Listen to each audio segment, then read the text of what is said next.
আজকে সকালটা শুরু হয়েছে গাছ দেখে। গাছে হালকা পানি ছিটিয়ে দিলাম। তারপর আমার মর্নিং ড্রিঙ্কসটা বানিয়ে নিব। মর্নিং ড্রিঙ্কসটা বানানোর পর তারপর আমি এখন ব্রেকফাস্ট করব। আজকে আমি ব্রেকফাস্ট করব বগুড়ার বিখ্যাত ঘি দিয়ে ব্রেড টোস্ট আর সাথে মায়োনিজ চিনি দিয়ে মিক্সড করে, খুব খেতে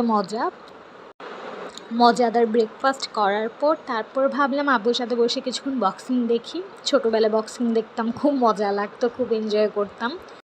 তারপর টেবিলটা গুছিয়ে পড়তে বসবো। টেবিলটা গোছানোর পর তারপরে মনোযোগ দিয়ে অনেকক্ষণ পড়াশোনা করলাম। পড়াশোনা করার পর তারপর বারান্দায় গিয়ে গাছে পানি দিলাম। গাছে পানি দেওয়াটা আসলে আমি ভুলে যাই, যার কারণে আমার গাছগুলো ভালো মতো সতেজ থাকতেছে।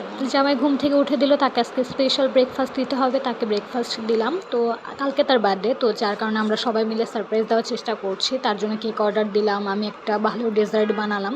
তারপর আম্মু হলো বিরিয়ানি রান্না করেছে। তারপর সন্ধ্যায় আমরা সবাই মিলে পুরি সিঙ্গারা খেলাম, কফি খেলাম। তারপর রাতে কেক কাটার পর বিরিয়ানি পেট ভরে খাওয়ার পর আমরা সবাই মুভি দেখব। মুভি দেখা শেষ করে রুমে এসে বারান্দায় দাঁড়িয়ে দেখি যে বৃষ্টি হচ্ছে। রাতের বৃষ্টি দেখতে খুব ভালো লাগে। আজকের ব্লগটা এই পর্যন্তই থাক। তো সবাই ভালো থাকবেন। ধন্যবাদ।